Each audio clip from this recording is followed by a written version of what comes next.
Hi everybody, my name is Gala and I'm a mom and an artist and a disabled person and a teacher.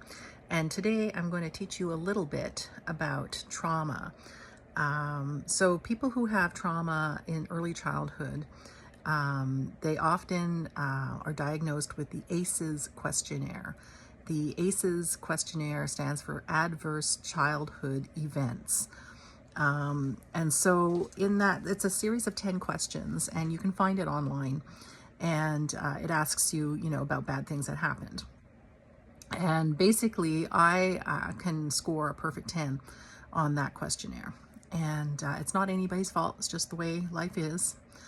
So part of my trauma was a brief period of homelessness. And that was after a fire, an apartment fire where we lost everything that we owned pretty much. And we had to couch surf and stay with friends. And that's because my parent at the time was an immigrant who didn't have any family in the city that we lived in. So we had to go from friends to friends to friends for a little while until she got back on her feet.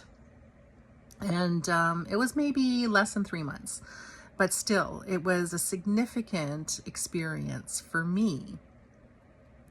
Now, because I have that trauma of homelessness, it makes it difficult for me to deal with this new thing going on, which is that my father is homeless. And I got in touch with him after a 25-year period of estrangement last year, and I found out that he was homeless. And we talked about 3 or 4 times on the phone, and we met in person once. And I wanted to help him. I really, really, really I still want to help him. I have the desire to help him, but it's impossible.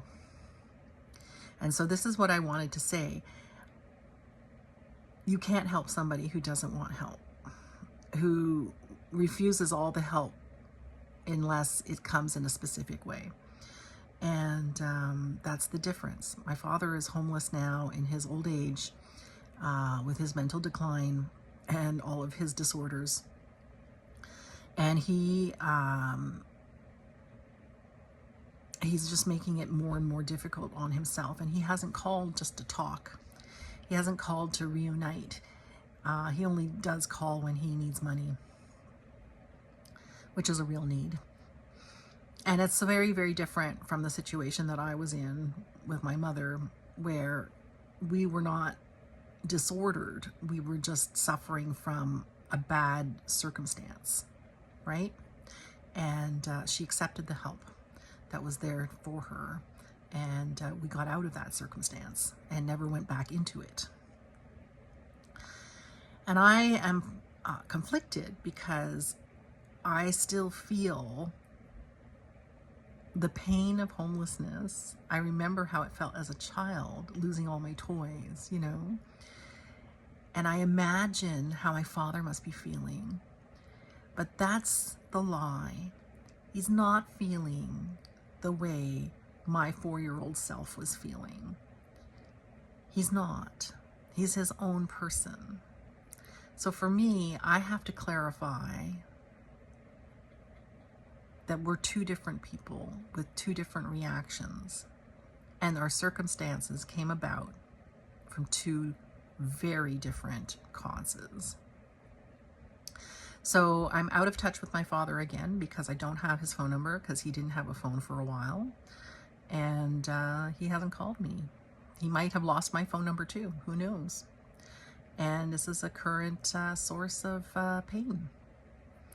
And that's it. So I just wanted to talk about how trauma is disabling in a way.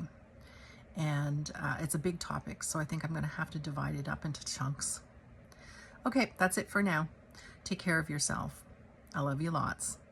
Bye now.